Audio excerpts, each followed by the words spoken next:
الحمد لله نحمده ونستعينه ونستغفره ونؤمن به ونتوكل عليه ونعوذ بالله من شرور أنفسنا ومن سيئات أعمالنا من يهده الله فلا مضل له ومن يضلله فلا هادي له ونشهد أن لا إله إلا الله وحده لا شريك له ونشهد أن سيدنا نبينا مولانا شفيعنا وأميننا وصادقنا محمد رسول الله صلى الله عليه وسلم. الحمد لله.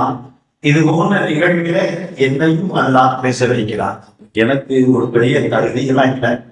ரொம்ப சாதாரணமான ஒரு கிராமத்தில் வாழ்ந்து கொண்டிருக்கின்றவர். கிராமத்தின் பெயரையும் போட்டு வச்சிருக்கிறேன். அதுக்கு சொன்ன மாதிரி என் பேரை நூறு சொன்ன என் பேர் பெரிய வாதம். வேற எந்த பதவியும் பட்டமும் எனக்கு இல்லை. அது ஒன்றுதான். ஒரு கிராமத்திற்கு நான் தராமை சுழ வைக்க போனேன். அந்த ஊரில் இமாமாக அல்லாஹ் ஆக்கினான். அதற்கு வெளியே அந்த ஊருக்கு ஒரு பெரிய நிறுவனத்தை அல்லாஹ் கொடுத்திருக்கிறான். அல்லாஹ் கொடுத்த மிகப்பெரிய பாக்கியம். உலகத்தில் யாருக்கெல்லாம் என்னவோ கொடுத்திருக்கிறான். எனக்கு ஒரு பெரிய தீனுடைய ஸ்தாபனத்தை அது சார்ந்த தொடர்புள்ள சாதனம் எத்தனையோ ஸ்தாபனங்களோடு தொடர்பு. ஒருவர் சந்தித்தார். மௌல்வி அவர் சொன்னார், எங்களுடைய அந்த பள்ளியை நான் படித்திருக்கிறேன் என்று சொன்னார். அல்ஹம்துலில்லாஹ். பெருமையை புகழும் அல்லாஹ். எங்கு சென்றாலும் இப்படி சொல்லுகின்றவர்களே அல்லாஹ் நமக்கு. இன்னொருவர் சொன்னார், உங்கள் கையில் நான் சனது வாங்கினேன் என்று சொன்னார். அல்ஹம்துலில்லாஹ். அல்லாஹ்வின் அருட்கொடை என்பதை நான் உங்களுக்கு பற்றி இதை வெளிப்படுத்திக் கொள்கிறேன். அருமையானவர்களே, நாம் ஒன்று சேர்ந்திருக்கின்ற இந்த மஜ்லிஸ் இது ரொம்பவும் பாக்கியமான மஜ்லிஸ். இது ஒரு சாதாரணமான மஜ்லிஸ் இல்லை. இன்று மக்களுக்கு மத்தியில் இது ஒரு சாதாரணமாக தெரியலாம். அல்லாஹ்வுடைய கிருபையால் மாஷாஅல்லாஹ் வருகிறார்கள். வரவேற்கக்கூடியவர்கள் தான் இன்னும் எவ்வளவு பேர் வந்திருக்க வேண்டும். அந்த வாய்ப்பினை இழந்து போனார்கள். ஒரு கல்யாணத்திற்கு அழைத்தால் எப்படி கூட்டம் கூட்டமாக செல்லுகிறார்கள். இன்றெல்லாம் வசதி படைத்தவர்களின் கல்யாணம் 1000 பேருக்கு குறைவாக இல்லை. வசதி படைத்தவர்கள் இப்படி கூட்டி கல்யாணம் கொடுப்பதை விட்டு நல்லா பாதுகாப்போம் அப்படின்னு சொல்லுது. ஏனால் அதெல்லாம் இந்த சமுதாயத்திற்கு செலவழிக்கப்படிய பணங்கள். இது போன்ற மதரசாக்களை, மஸ்ஜிதுகளை, கான்காக்களை, கல்வி நிலையங்களை எல்லாம் ஏற்பாடு செய்து அதை பாதுகாக்க வேண்டிய பொறுப்புக்குள்ள அந்த பணம் காசுகள் அவர்களுடைய பேரிலே எல்லாம் கொடுத்திருக்கிறாங்க. நான் அதையெல்லாம் வீண் விரயமாக செலவு செய்து ஆடம்பரமாக பெரும் பெரும் நட்சத்திர ஹோட்டல்களில் ஒரு தட்டுக்கு எவ்வளவு பணம் என்று லட்சக்கணக்கான பணங்களை குப்பையாக போட்டு விட்டு போகிறார்கள். சில தினங்களுக்கு முன்பு ஒரு திருமணம் நான் செல்லவில்லை. பெரும்பாலும் கணக்கான திருமணங்களுக்கு செல்வதை தவிர்த்து விடுவேன்.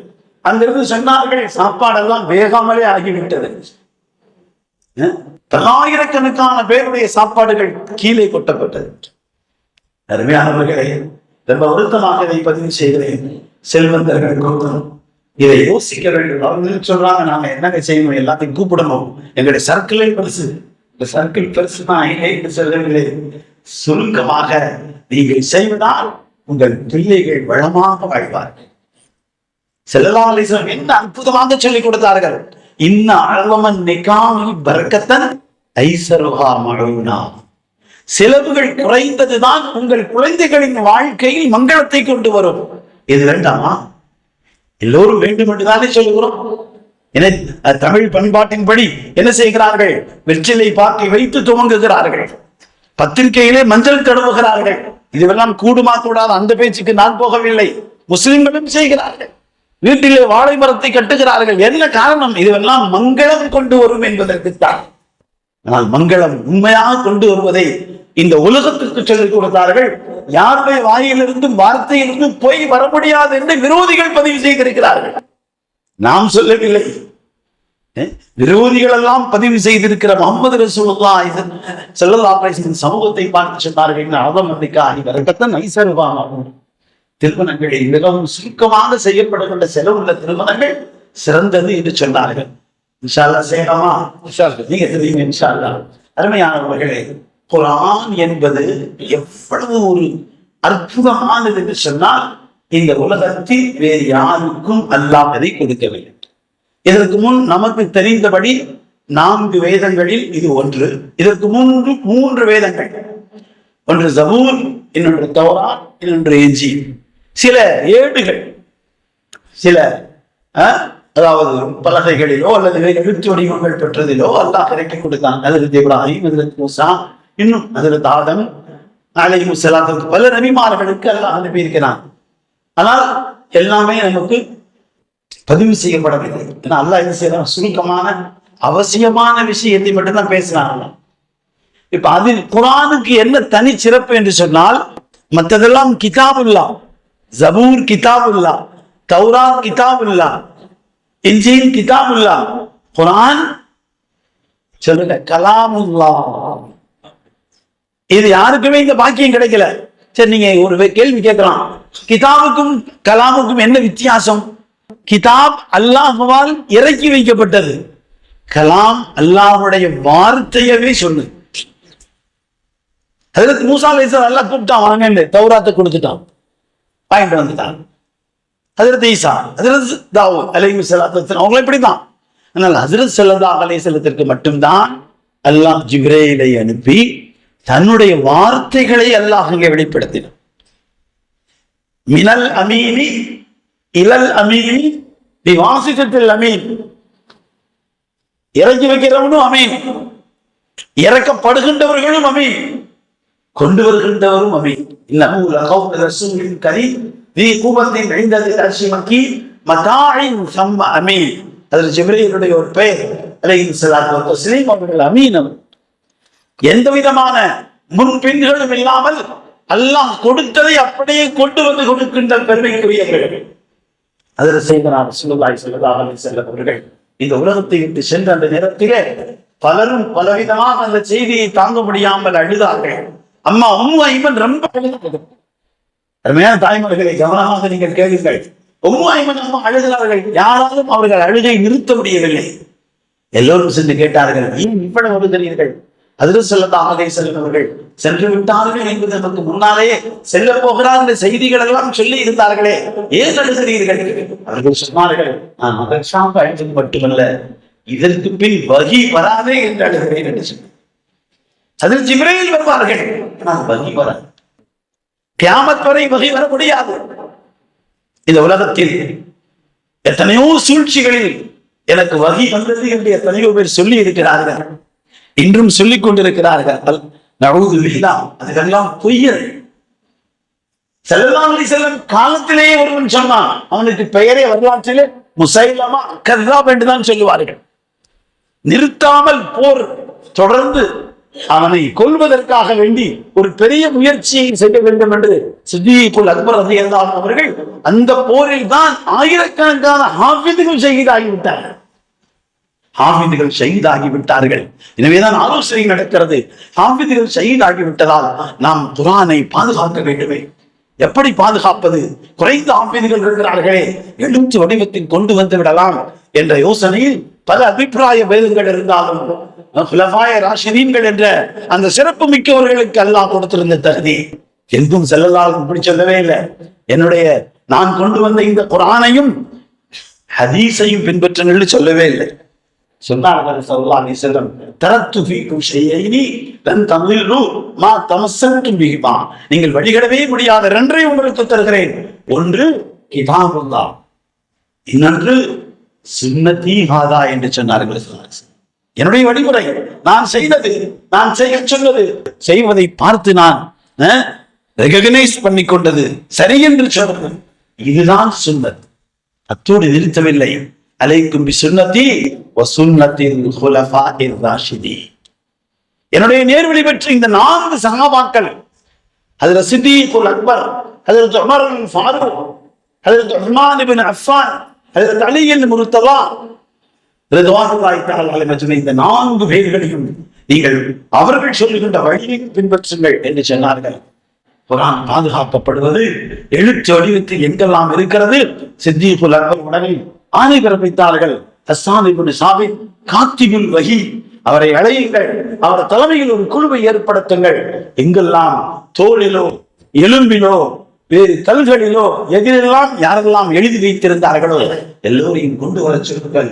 கொண்டு வருகின்ற ஒவ்வொருவரும் 2 சாட்சிகளோடு வர வேண்டும்.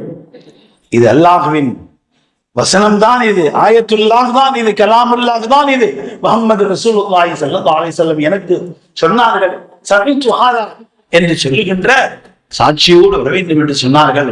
அற்புதமாக அந்த பணி நடந்து கொண்டிருக்கிறது. சூரத்து தௌபாவிலே உள்ள 128, 29 அந்த 2 வசனங்கள், அதை சொல்வதற்கு ஒரு சாட்சிக்காரர் தான் இருக்கிறார். அவர் ஆயத்தை ஓதினார். لقد جاءكم رسول من أنفسكم عزيز عليه ما عنتم حريص عليكم بالمؤمنين رؤوف رحيم فإن تولوا فقل حسبي الله لا إله إلا هو عليه توكلت وهو رب العرش العظيم. இந்த 2 வசனங்கள் ஹஜ்ரத் ஹுஸைமா ரலியல்லாஹு அன்ஹு வந்தார்கள். ஹஜ்ரத் ஸைத் இப்னு சாபிடத்தில் சொன்னார் ரலியல்லாஹு அன்ஹு, இந்த வசனங்கள் நான் வைத்திருக்கிறேன் என்று. அவங்க கேட்டாங்க 2 சாட்சிகள், இன்னொருத்தர் யாராவது வேணும், நீங்க ஒருத்தர் தானே இருக்கிறீங்க. சொன்னாங்க my one witness is equal to 2 witness. நான் சொல்லுகின்ற ஒரு சாட்சி 2 சாட்சிக்கு பகரம் என்று முஹம்மது ரசூலுல்லாஹி சொல்லி இருக்கிறார்கள். அருமையானவர்களே, இஸ்லாமிய விரோதிகள், இஸ்லாமிய சரித்திரத்தின் புரட்டாளர்கள், முஹம்மது ரசூலுல்லாஹி ஸல்லல்லாஹு அலைஹி வஸல்லம் அன்பு கொள்ள முடியாதவர்கள், அந்த அன்பு கொள்கின்ற பாக்கியம் இழந்தவர்கள், சூழ்ச்சிகள் செய்திருக்கின்ற சூழ்ச்சியாளர்களோடு சேர்ந்து இந்த 2 வசனமும் குர்ஆனிலே இல்லை என்று கூட சில நாட்களுக்கு முன்பு சொல்லி இதையெல்லாம் நீங்கள் பார்த்திருக்கலாம். அல்லாஹ் நாடிமானவர்களுக்கு ஈமான் கொடுக்கட்டும். சஹாபாக்களில் ஒவ்வொருவருக்கும் ஒவ்வொரு சிறப்பு, ஆனால் இவர்களுக்கு கிடைத்த சிறப்பு அதில் ஸைத் இப்னு சாபித்திலே சொன்னார்கள். எல்லா சஹாபாக்களுக்கு தெரியும். ஸைதே, உங்களுக்கு ஞாபகம் இல்லையா, என்னுடைய ஒரு சாட்சி 2 சாட்சி என்று ஸல்லல்லாஹு அலைஹி வஸல்லம் சர்டிஃபிகேட் கொடுத்திருக்கிறார்களே, பதிவு செய்து கொண்டார்கள். இந்த வசனம் சூரா தௌபாவிலே 128-129 இருக்கிற இந்த வசனத்தை அதில் ஸைத் இப்னு சாபித் ரலியல்லாஹு அன்ஹு இடத்திலே ஹுஸைமா கொடுத்தார். அருமையானவர்களே, குர்ஆன் பாதுகாக்கிற கலாமுல்லாஹ், இது கதீம்.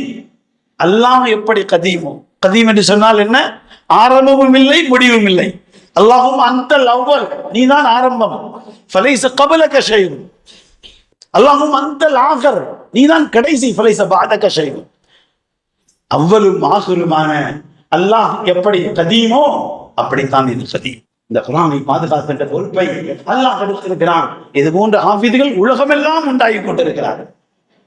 சின்ன பிள்ளைகள் இருந்து 3 வயது குழந்தை குர்ஆன் ஹாஃபிதாகிவிட்டது. 80 வயது தாய் கொரோனாவில் குர்ஆன் ஹாஃபிதாவாகி விட்டார்கள். என்னுடைய அருமையான தாய்மார்களே, இவ்வளவு தூரம் இந்த மதரசா ஹலிமியாவுக்கு நீங்க வந்திருக்கிறீங்களே, சும்மா போகாதீங்க, நியத் வைத்துக் கொண்டு போங்கள். உங்கள் பிள்ளைகளை ஹாஃபிதா ஆக்குவது மட்டுமல்ல, நீங்களும் ஹாஃபிதாவாக ஆகுங்கள். என்னுடைய அருமையான வாலிபர்களே, பெரியவர்களே, சகோதரர்களே, நாமும் ஹாஃபிதாக வேண்டும் என்று முயற்சியுங்கள். ஒன்றும் கஷ்டமில்லை. சூரத்து நாஸில் இருந்து ஆரம்பியுங்கள். குறைந்தது 2 ஜுஸ் என்று முயற்சித்தால் முழு குர்ஆனும் உங்களுக்கு கிடைத்துவிடும் இன்ஷா அல்லாஹ். ஒரு கால அல்லாஹ் நம்முடைய ஆயுளை முடிக்கிறான் என்று சொன்னால் தக்தீர், அது மலக்கு ஒரு மன்னரைக்கு வருவார். அப்துல் ரஹ்மான், குர்ஆனை ஆரம்பித்தாயாமே, முடிக்கவில்லையாமே, இங்கே முடித்து கொடுத்து விடுவார். இங்கே மறதி வரும், அங்கே மறதி வராது.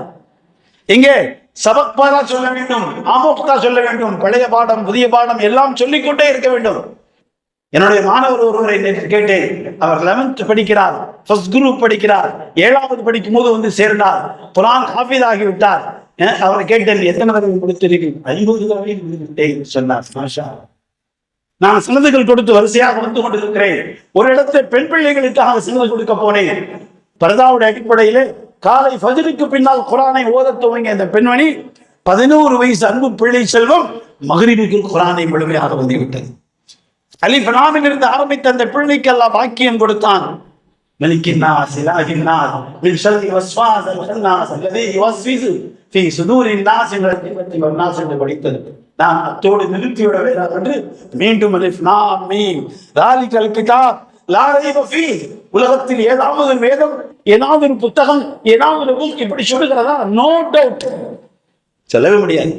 எவ்வளவு பெரிய ஸ்காலர், எவ்வளவு பெரிய அறிவாளி, யார் எழுதி இருந்தாலும் சில சந்தேகங்கள் நிச்சயமாக வரலாம், சில குறைகள் இருக்கலாம். குறையே இல்லாத ஒன்றே ஒன்று குர்ஆன் மட்டும்தான். குறை தேட போனவர்களுக்கெல்லாம் களிமா சொல்ல வேண்டும். குறைக்காகவே உள்ளே போனார்கள். குறை காண முடியாது. குறை காண முடியாத அற்புதமான இந்த வேதத்தை நாம் பெற்றிருக்கிறோம். இது கலாம் அல்லாஹ். மலக்குமார்கள் யாருக்கும் ஓத தெரியாது. அல்லாஹ் ஓதுகின்ற பாக்கியத்தை எந்த மலக்கும் கொடுக்கல, ஹஜ்ரத் ஜிப்ரீல் மட்டும் கொடுத்திருக்கிறான். ஜிப்ரீல் மட்டும் தான் ஓதுவாங்க. இப்ப எங்காவது குர்ஆன் ஓதுனா மலக்குமார்கள் இந்த சத்தத்தை கேட்டு ஓடி வருகிறார்கள். ஓடி வந்து என்ன செய்கிறார்கள் சொன்னால், மலக்குமார்கள் வந்து உதட்டிலே அவர்கள் உதட்டை வைக்கிறார்கள். இந்த வரிசை எங்கே வரை போகிறது தெரியுமா? அரிசி வரை. ஏன்னா இது அரிசிலிருந்து தான் வந்துச்சு. அருமையானவர்களே, எவ்வளவு பெரிய பாக்கியம்!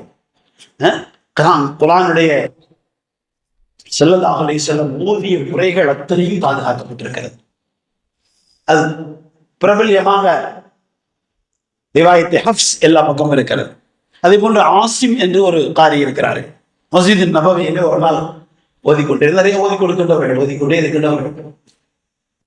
திடீரென்று ஒரு நாள் அவர்களுடைய வாயிலிருந்து அதிகமான நறுமணம் வர ஆரம்பித்து விட்டது. மாணவர்கள்லாம் கேட்டாங்க, என்ன வாசனை திரவியம் தாங்கள் பயன்படுத்துகிறீர்கள்? அற்புதமான ஒரு வாடகை வந்து கொண்டு இருக்கிறது. அவங்க அப்படி சொல்லாமலே இருந்தாங்க. ஆனால் ஒரு மாணவர் விடவே இல்லை. என்னதான் இதன் ரகசியம் என்று சொல்லுங்கள். அவர் அழுது கொண்டே சொன்னார், ஓதிக்கொண்டிருந்தேன், நான் ஓதுகின்ற நேரத்தில் கண் மூடினேன், ஸல்லல்லாஹு அலைஹி வஸல்லம் காட்சி தந்தார்கள். என்னமோ சொல்றாங்க, எல்லாம் இல்லாட்டி அவங்க விஷயத்தெல்லாம் பேசு. காட்சி தருகின்ற பாக்கியத்தை பெற்றவர்கள் ஸல்லல்லாஹு அலைஹி வஸல்லம். இந்த உலகத்தில் காட்சியை பார்த்தவர்கள் எவ்வளவு பேர்! எனவே இப்படி சொல்லிக் கொடுத்தாங்க,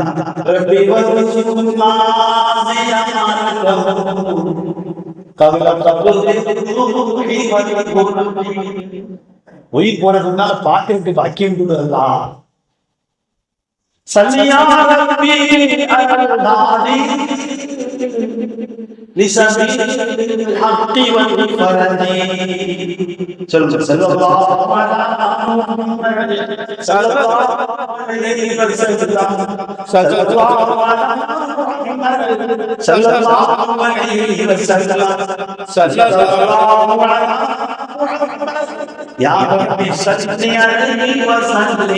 அந்த வாக்கியத்தை எல்லோருக்கும் எல்லாம் தருவானாக.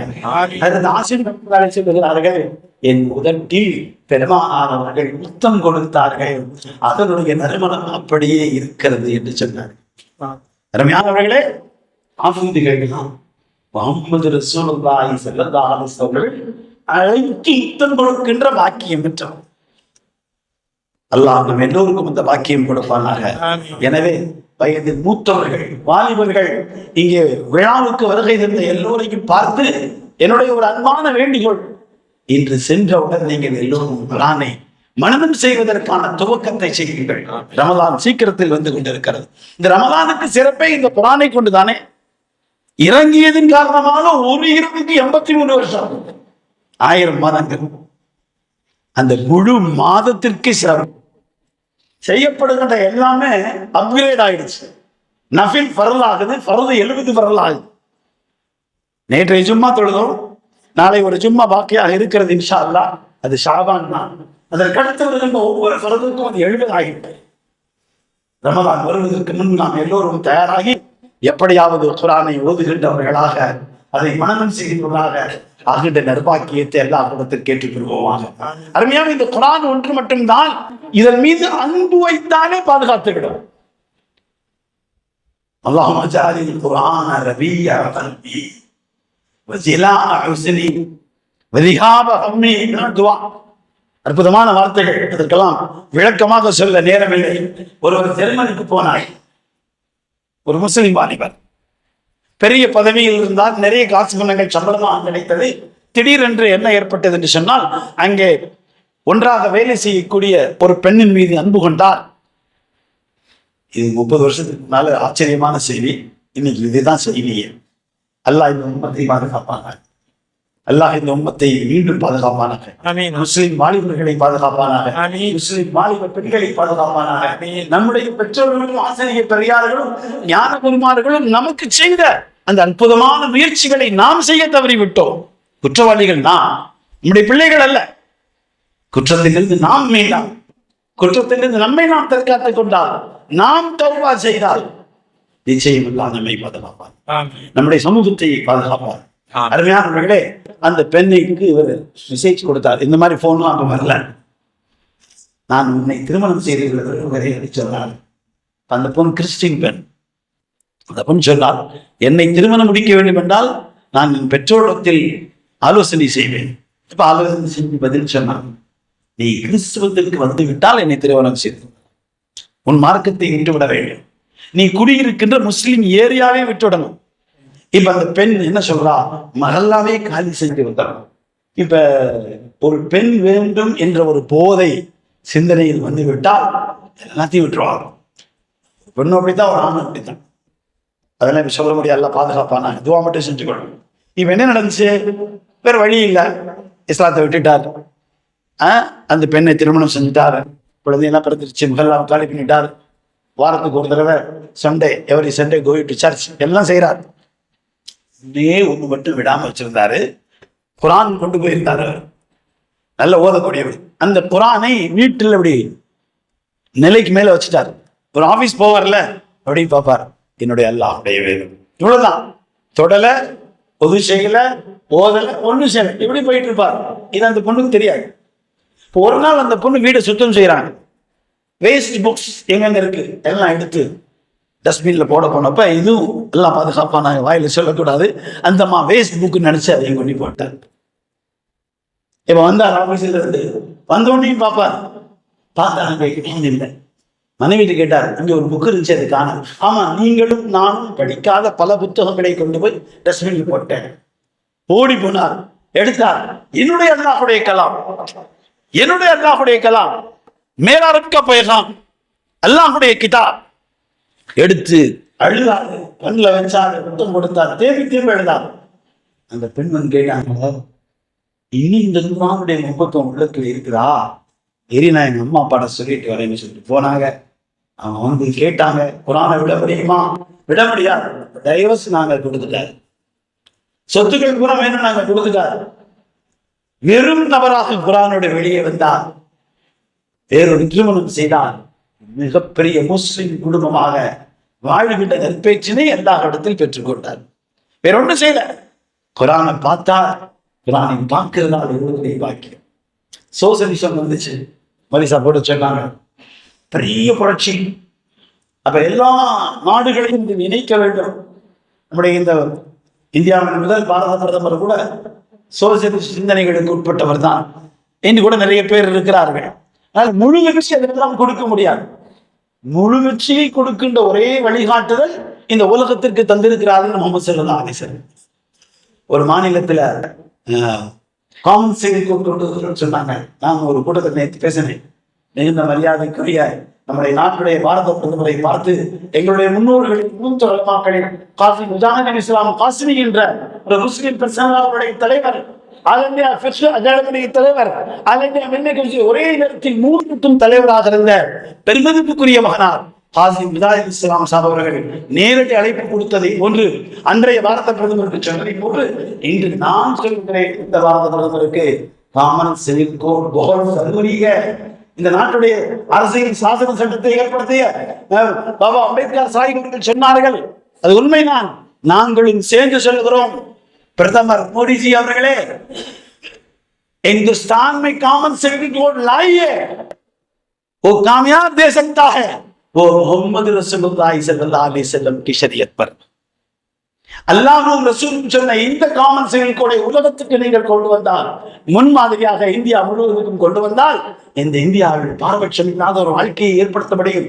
பெண்களுக்கு சொத்து கொடுக்கின்ற சட்ட உரிமையை சட்ட அமைச்சராக இருந்த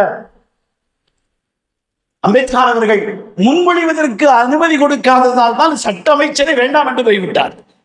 சொத்திலே பங்கு கொடுக்க முடியாத ஒரு சட்டத்தை ஏற்படுத்தி இருக்கின்ற, இந்த சட்டத்தை மாற்றுகின்ற ஒரு தகுதி எனக்கு இல்லை என்றால் நான் ஏன் சட்ட அமைச்சர்? ஸல்லல்லாஹு அலைஹி வஸல்லம் என்று கொடுத்தார்கள்.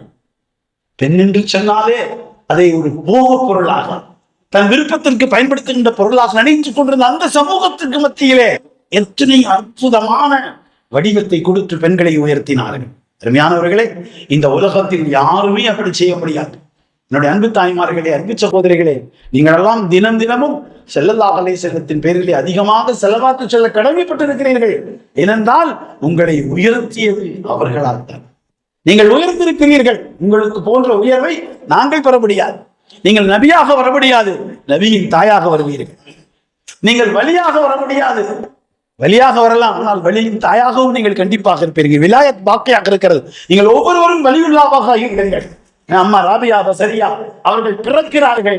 அந்த வீட்டிலே ஒரு அற்புதமான சாலிகான குடும்பம். பிறந்த பொழுது மனைவி சொன்னார்கள், பக்கத்து வீட்டில கொஞ்சம் எண்ணெய் வாங்கி வாருங்களேன், இருட்டாக இருக்கிறது. அவர் வந்தார். இதுவரை வாழ்க்கையில் யாரிடத்திலும் கேட்டதில்லையே. என் அருமையான ஆபீதுகளே, சங்க மிகுந்த உலமாக்களே, எந்த பணக்காரரிடத்திலும் தனக்காக எதையும் கேட்டு விடாதீர்கள். இந்த சமூகத்திற்காக கேளுங்கள். இந்த ஹலீபியாவை நிர்வகிப்பதற்கு கேளுங்கள். இந்த பிள்ளைகளை வளர்ப்பதற்கு கேளுங்கள். இவர்களின் செழிப்புக்கு கேளுங்கள். இவர்களை செழிப்பாக்குவதற்கு கேளுங்கள்.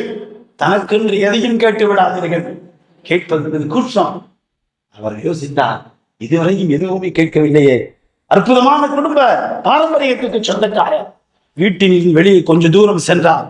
குழந்தையை பெற்றெடுத்திருக்கின்ற மனைவியின் சமாதானத்திற்காக திரும்பி வந்து விட்டார். மனைவி நினைத்துக் கொண்டார்கள், அங்கு யாரும் இல்லையோ, அல்லது இவர் கேட்டவர்கள் கொடுக்கவில்லையோ, அந்த கேள்விகளுக்கெல்லாம் பதில் தேவை என்று அமைதியாக இருந்து விட்டார். கொஞ்ச நேரத்திலே ஒருவர் வேகமாக வருகிறார். என்ன நடந்தது சொன்னாங்க. ரசூலுல்லாஹி ஸல்லல்லாஹு அலைஹி வஸல்லம் அரசர் காட்சி தருகிறார். தினமும் ஓதுகின்ற ஸலவாத்தை நேற்று நீங்கள் மறந்து போனீர்கள் அல்லவா? அந்த ஸலவாத்திற்கு பகரமாக 400 தங்க காசுகளை என்னுடைய இந்த சகோதரர் வீட்டிலே கொட்டி கொடுங்கள். குழந்தை பிறந்திருக்கிறது, வீட்டிலே விளக்குக்கு எண்ணெய் இல்லை. அவர் வந்து அழுதுட்டார். நீங்க தானா? அம்மா ராபியா சரியாருடைய குழந்தை. நான் தான். நீங்க தானே இந்த பேர் ரசூலுல்லாஹ் கொடுக்க சொன்னோம். அருமையானவர்களே, விளக்கெரிக்க எண்ணெயை பெருமானாரிடத்தில் பெற்றுக் கொள்ளுங்கள். வாழ்வின் ஆதாரத்தை பெருமானாரிடத்திலே பெற்றுக் கொள்ளுங்கள். அவங்க வாங்கி தருவாங்க. யா சய்யித ஸாதாத் ஜிதுக நாசிதா அர்ஜூ ஹிமாக ஃபலா துஸைபி மக்ஸதி. உங்க முன்னால வந்திருக்கிறேன், யார் சொல்லலாம், காலியா அனுப்பிட மாட்டீங்கன்னு நம்பிக்கை வச்சிருக்கிறேன். அருமையானவர்களே, உலகத்தில் யாரை பார்த்தும் சொல்ல முடியாது. யா அக்ரமல் ஃபல்கி மாலிமன் அலூது பிஹி சிவாக இந்த அலூலில் ஹாதிதில் ஹுமமி. வேற யாரை பார்த்தும் சொல்ல முடியாது. இதுக்கெல்லாம் அர்த்தம் சொல்ல நேரம் இல்லை, சனது கொடுக்கணும் என்ற நிறைய விஷயங்கள் இருக்கு. அருமையானவர்களே, குர்ஆனை பார்த்ததை கொண்டு நேர்வழிக்க வச்சுட்டாங்க. இப்ப சோசியலிசம் வந்து விட்டதா, மிஸ்ருடைய ஆட்சியில பெரிய மாற்றம் ஏற்பட்டு அந்த மிஸ்ருக்கு பொறுப்பாளராக அன்வர் சாதாத் வந்து விட்டார். ஒரு நல்ல மனிதர். இப்ப அவருக்கு அழைப்பு கொடுத்தாங்க ரஷ்யாவுக்கு. இப்ப ரஷ்யாவுடைய அந்த நேரத்தில் அதிபர் சொன்னார், இப்படி இஸ்லாமிய கல்விலாம் சொல்லி நீங்க ரொம்ப பின்னால போயிட்டு இருக்கிறீங்க. இப்ப உள்ள முக்கியமான இந்த ஃபார்வர்ட் எஜுகேஷன் நம்ம அப்படிதான் சொல்லிட்டு இருக்கிறோம். இது ஃபார்வர்ட் எஜுகேஷன் இல்லை, இது பேக்வர்ட் எஜுகேஷன். இது மட்டும்தான் ஃபார்வர்ட் எஜுகேஷன். படிக்கலாம், நம்மிடத்துல படிப்பு வேறு. அகாடமிக் கல்வியே ஒண்ணு நம்மிடத்துல இல்லை, எல்லாமே நம்மள்ட்ட தான் இருக்குது. அகாடமி ஏன் தனியா படிக்கிறீங்க? எல்லாம் நாம தான் இந்த உலகத்துக்கு சொல்லிக் கொடுத்தவர்கள். நாஃபி என்று ஒன்று இருக்கிறது, கைர நாஃபி என்று ஒன்று இருக்கிறது. பலன் தருவது, பலன் தராது. டாக்டர் படித்து விட்டால் அவர் பலன் தருகின்றவராக இருந்தால் இபாதத் செய்கிறார். யார் சொல்ல முடியும்? முஹம்மது ரசூலுல்லாஹ். நீதித்துறையை படித்தார், நீதிபதியானார், உண்மையான நீதிக்கு அவர் காரணமானால் அவர் செய்கின்ற அத்தனையும் இபாதத். அவர் எழுதுகின்ற ஒவ்வொரு எழுத்துக்களுக்கும் சவால் இருக்கும். சோசியலிச அரசு இவர்களை மூளைச்சலவை செய்வதற்கு முயற்சித்தது. அன்வர் சாதாத் நல்ல மனிதர். அவர் பார்த்தார், முயற்சி பண்ணார். அந்த ஃபர்ஸ்ட் மீட்டிங்ல பெருசா பதில் சொல்ல முடியல, வந்துட்டார். திரும்பி அவரை 2 months திரும்பி கூப்பிடுறாங்க. எப்படியாவது அரபு முஸ்லிம்களின் ஆட்சியாளர்களின் மூளை சிலையில் செய்து விட்டால் உலக முஸ்லிம்களின் இஸ்லாத்தை விட்டு தூரப்படுத்துவது இலகுவு என்று பொய் கனவு கண்டு கொண்டிருக்கிறார்கள். உலக முஸ்லிம்கள் அரபு ஆண்டு ஆட்சியாளர்களுக்கு கீழே இல்லை, உலக முஸ்லிம்கள் அல்லாஹ்வின் ஆட்சிக்கு கீழே இருக்கிறார்கள். கவர்மெண்ட் ஆஃப் அல்லாஹ் சொல்றது. உடனே 2வது தடவை கூப்பிடும்போது அவருக்கு ஒரு யோசனை வந்துச்சு. காரில் வாசித் அப்துல் சமத் ரஹிமஹுல்லாஹ் எல்லாம் உயர்ந்த கூலி கொடுப்பானாக. ரொம்ப அழகாக ஓதுகின்றவர்கள், பலரும் கேட்டிருப்பீர்கள், இப்பொழுதும் கேட்டுக்கொண்டே இருக்கிறீர்கள். ஒரு நாளைக்கு ஒரு குர்ஆன் ஓதுவாங்களாம். சுப்ஹானல்லாஹ் சொல்லுங்க. நாம என்னைக்கு ஓதுறது? நீயத் வைக்கலாமா? ஹாஃபிஸா ஓதுனாங்கன்னு சொன்னாங்களே, நாமளும் ஓதுறவங்க முடியாத முடியுமா? நீயத் வச்சுக்கிட்டா முடியும். ஒரு சர்வே எடுத்தாங்க. இந்த மகரிபில் இருந்து அடுத்த மகரிப், இந்த இஃப்தார்ல இருந்து அடுத்த இஃப்தாருக்குள்ள ஒரு குர்ஆன் முடித்த பெண்கள் முஸ்லிம்கள் நம்ம இந்தியாவுக்குள்ள ஒரு மாநிலத்தில் ஆயிரக்கணக்கான பெண்கள் வந்தாங்க. அடுத்து வந்தாங்க ஒரு நாளைக்கு 10 ஜுஸ், 3 நாள்ல ஒரு குர்ஆன், அதுலயும் ஆயிரக்கணக்கான பேர் இருந்தாங்க. அதற்கு அடுத்து ஒரு நாளைக்கு 3 ஜுஸ் ஓதி ரமலான்ல 3 குர்ஆன் முடிக்கிறவங்க எவ்வளவு பேருன்னு கணக்கெடுத்தா கம்ப்யூட்டர் கெப்பாசிட்டி இல்லாம ஆயிடுச்சு. இல்ல வர முடியல. இப்பொழுது தன்மையான தாய்மார்களே, உங்களுடைய பெண் பிள்ளை செல்வர்கள் நீங்கள் தான் அது. அருமையானவர்களே, இன்னா நஹ்னு நஸல்னா ذிக்ர் வ இன்னா லஹு லஹாஃபிதூன். ஒரு ஜாஃபர் சாஹிப் சொன்னார்களே, இன்னா நஹ்னு நஸல்னா ذிக்ர் வ இன்னா லஹு லஹாஃபிதூன். என்னால எவ்வளவு ஸ்டாண்ட் கொடுக்க முடியும் அவரையும் சொல்லுங்க, ஆளுநர் மட்டும் தான் தெரியும். அவ்வளவு தக்கீதோட இந்த குர்ஆனை நான் தான் பாதுகாப்பேன், அழிக்கவே முடியாது. யார் வேணாலும் வாங்க ஆட்சிக்கு, என்ன வேணாலும் செய்யுங்க. மதரசாக்களை அழிக்க வேண்டுமா, உலமாக்களை இல்லாமலாக்க வேண்டுமா, எல்லாம் ஒரு டெம்பரரியா உங்களால் செய்ய முடியும். ஆனால் பெர்மனண்டா செய்ய முடியுமா? முடியாது. ஏன்? பொறுப்படுத்தவன் அல்லாஹ். அப்துல் ரஹ்மானை ஷஹீத் ஆக்கி விடுவீர்களா? கந்தசாமி அப்துல் ரஹ்மானா மாறி விடுவார், அவர் குர்ஆன் ஓதுவார், அவர் ஹாஃபிஸாகி விடுவார். என்ன செய்வீர்கள்? நான் ஹரமையில உட்கார்ந்துருந்தேன், ஒருத்தர் வந்தார்.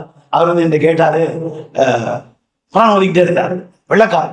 நம்ம அரபியில் பேசுறேன், அரபி தெரியல, இங்கிலீஷ்ல கேட்டேன். நான் குர்ஆன் ஹாஃபிஸ் ஆகிட்டேன், இன்னும் கொஞ்சம் பாக்கி இருக்கு. நீ எந்த ஒரு ஐரோப்பிய நாடு, எப்படி ஆகுதானீங்க? ஒரு விஷயத்துக்காக சிறை போனேன், அங்கே இஸ்லாம் வந்தது. 6 மாசத்துல குர்ஆன் மனப்பாடம் பண்ணி இன்னும் முடிக்க போறேன், 4 ஜுஸ் இருக்குது, மதீனாவுக்கு முடிக்கலான்னு கேட்டார். இப்ப நான் சொன்னேன், நானும் ஹாஃபிஸ் தான் அல்ஹம்துலில்லாஹ், நான் கொஞ்சம் ஓதுறேன், அதுக்கு நீங்க ஓதுங்க, உங்களுக்கு கேட்டுக்கிறேன். அவர் என்ன கேட்டார், ஷேக் அப்துல் ரஹ்மான் மாதிரி ஓதவா, ஷேக் ஒருவர் அலி ஹுதைஃபி மாதிரி ஓதவா, ஷுரைப் மாதிரி ஓதவா, எது மாதிரி ஓதுன்னு கேட்டார். அருமையானவர்களே, ரோசப்பட வேண்டும். நேற்று முறை எங்கோ இருந்தவரை அல்லாஹ் அழைத்து வந்து குர்ஆன் எப்படி ஓத வேண்டும் என்று கேட்க வைக்கிறான். தலைமுறை தெரிந்தவரை முஸ்லிம் பேர்களை கொண்டிருக்கின்ற நாம் ஒருத்தர் தான் ஹாஃபிஸ் ஆயிருக்கிறார். 7 வருஷமாச்சு ஹலீமியா ஆரம்பிச்சு, எவ்வளவு பேர் ஆயிருக்கணும், எவ்வளவு பேர் கொண்டு வந்து விட்டுருக்கணும். நம்ம இந்த நிகழ்ச்சிக்கு வந்திருக்கோமா? ஆமத்தம்மி வீட்டுல கல்யாணம், எல்லாரும் போயிருவோம். பிஸ்மியாஜர் வீட்டுல கல்யாணம், எல்லாரும் போயிருவோம். சீமாட்டியாஜர் வீட்டுல கல்யாணம், பல்லப்பட்டிக்கு எல்லாரும் போயிருவோம். அல்லாஹ்வுடைய வீட்டிலே திருக்குர்ஆனுடைய விழா நடந்து கொண்டிருக்கிறது. இந்த கும்பகோணத்து மக்கள் எங்கே இருக்கிறார்கள்? ஏன் வரவில்லை? வெட்கமாக இல்லை, ரோஷமாக இல்லை. நீங்கள் வரவைப்பதற்கு வேலைகள்லாம் ஆள் வச்சிருக்காங்க, எல்லாம் வந்துருவாங்க இன்ஷா அல்லாஹ். அந்த ஆள் வரப்போகிறது. எல்லோரும் வருவார்கள், எல்லோரும் குர்ஆன் ஓதுவார்கள், எல்லோரும் ஹாஃபிஸ்களாக ஆகுவார்கள். அன்று நீங்கள் அட்மிஷன் கேட்பீர்கள், கிடைக்காது. லண்டன்ல அப்படித்தான். இன்னைக்கு லண்டன்ல எல்லாத்துலயும் ஈஸியா அட்மிஷன் வாங்கலாம், பாரத்ல அட்மிஷன் ஈஸியா வாங்கலாம், ஸ்கூல் வாங்கலாம், மதரசாவுக்கு மட்டும்தான் வாங்க முடியாது, வெயிட்டிங் லிஸ்ட்.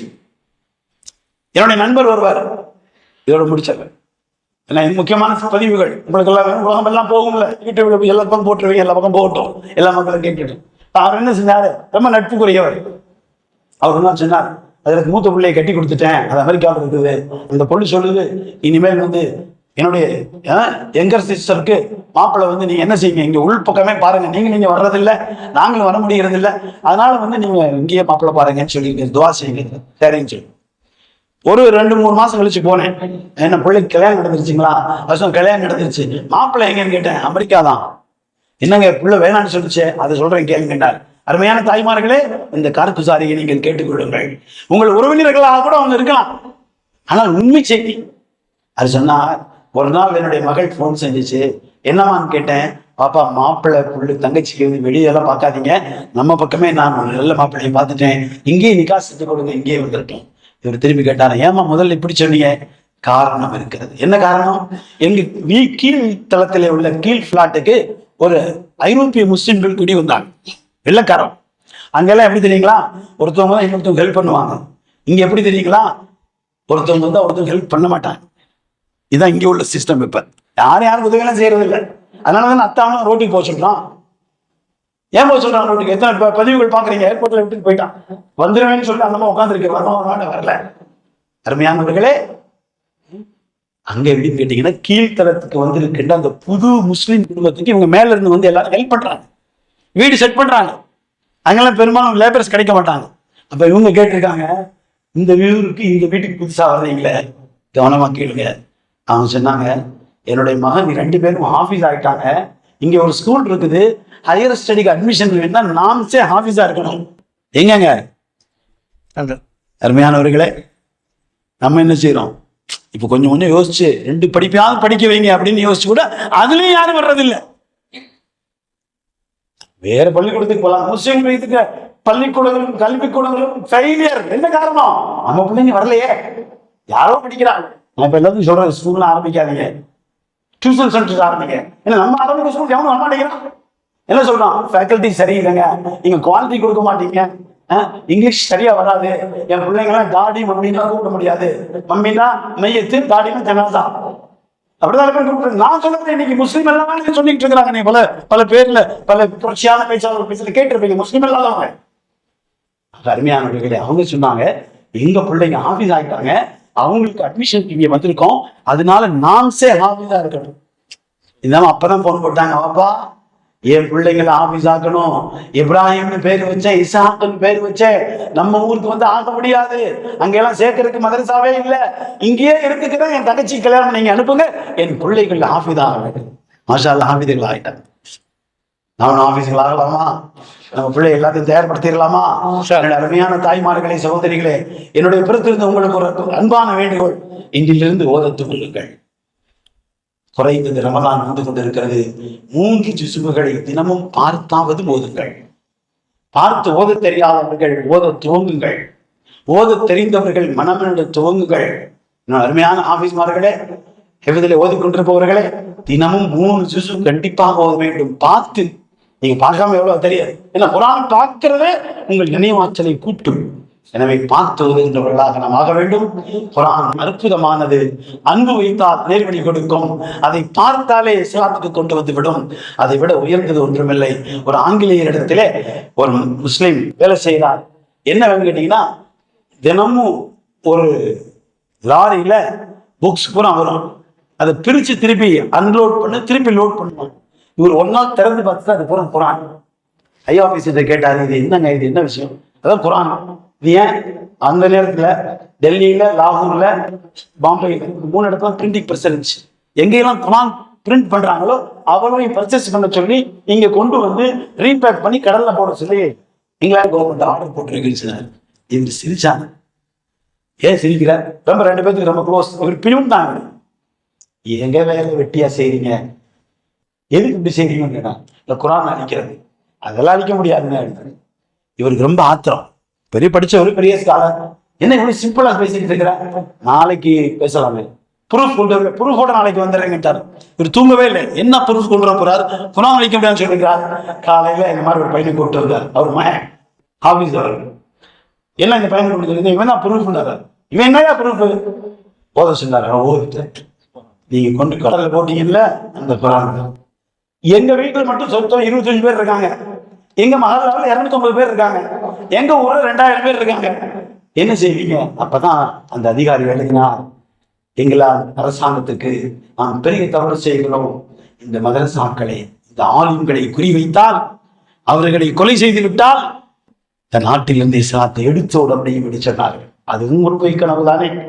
எத்தனை ஆலிம்களை 1857 புரட்சிக்கு பின்பு அவர்கள் எல்லாம் கொலை செய்து டெல்லியிலிருந்து லாகூர் வரை இருக்கின்ற மரங்களிலே கழுமரங்களில் தொங்க விட்டார்களே, ஷஹீதானார்களே எல்லாம். அருமையானவர்களே, அவர்கள் இருக்கிறார்களா இல்லையா? குர்ஆனை அழிக்க முடியாது, குர்ஆனை மறக்க வைக்க முடியாது, குர்ஆனை இல்லாமலாக்க முடியாது. ஹலீமியா போன்ற மதரசாக்கள் வந்து கொண்டே இருக்கும். இது போன்ற பிரபலர்களும் இதற்காக பெரும்பொருள் செலவழிக்கக்கூடிய நன்மக்களும் இருந்து கொண்டே இருப்பார்கள். இது கியாமத் வரை இது அப்படியே இருக்கும். அருமையானவர்களே, 3 பேர் வந்தாங்க, மஸ்ஜித் நபவியில உட்கார்ந்தாங்க, ஓத ஆரம்பிச்சாங்க. யாரும் சோறு கொடுக்கல, ரொம்ப பசி. 2 பேர் போயிட்டாங்க. ஒருத்தர் மட்டும் சொன்னார், நான் போக மாட்டேன், இங்கே தான் இருப்பேன்னு சொல்லிட்டார். ரொம்ப பசி, அவருக்கு தாங்க முடியல. ரசூலுல்லாஹ்க்கு முன்னால வந்து சொன்னார், யா சய்யதி யா ரசூலல்லாஹி ஹுது பியதி மாலி சிமாக வலா அல்வி இலா அஹதி. எல்லாம் சொல்லிட்டு சொன்னாரு, யா ரசூலல்லாஹ் அல்ஜூ, பசி மட்டும் செஞ்சாரு. சொல்லணும் முடிஞ்சு செகண்ட் ஒரு சட்டியோட வரார், ஃபைன் தாரமி நான் என் பேர் உங்களுக்கு கொடுத்தது. ரசூலுல்லாஹ் சொன்னாங்க, அடுப்புல இருக்கிற இறைக்கும் போது அவருக்கு கொடுன்னு சொல்லிட்டாங்க. ரசூலுல்லாஹ் எழுதினார்கள், இவர்களுக்கு நீங்கள் பணம் கொடுத்தால், பொருள் கொடுத்தால், உடை கொடுத்தால், முறையில் கொடுத்தால், இவர்களை பராமரிக்கின்ற இந்த ஆளும் பெருமக்களை கண்ணியத்தோடு சென்றால் அல்லாஹ்வுடைய மிகப்பெரிய அன்பை பெறுவதற்கு நீங்கள் காரணமாகுவீர்கள். எல்லாம் அல்லாஹ் அந்த நிர்வாகியத்தை இந்த தாருல் ஹலீமியாவுக்கும் தருவானாக. உலகமெல்லாம் இருக்கின்ற மஸ்ஜிதுகள், மதரசாக்கள், மக்தப்கள், கல்வி நிலையங்களுக்கு எல்லாம் தருவானாக. அல்லாஹ் அவன் கவும் ஈட்டிக் கொண்டு சிறப்பாக்கி தருவானாக. என்ற துஆக்களோடு வாய்ப்புகளுக்கு நன்றி கூறி நிறைவு செய்கிறேன்.